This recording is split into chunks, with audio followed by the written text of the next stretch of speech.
Hello guys, so today I want to show you how to set environmental variables.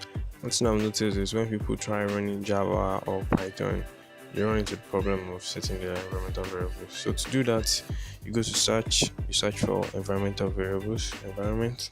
Let me touch environment, you're going to find it. And then you have system or environment variable for your account. So click on system. So when you do that, you come up with this dialog, then click on environment variables. You can set for your account, local account, or for the system.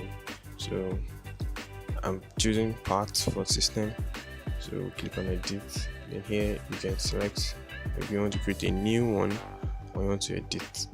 So in the case of Python, for Python you need to save your Python path and then the path for the scripts. So that gives you access to Django, admin.py, or pip, or any other thing. So you click OK, you save, you click OK. Now you can use your environments. Yeah.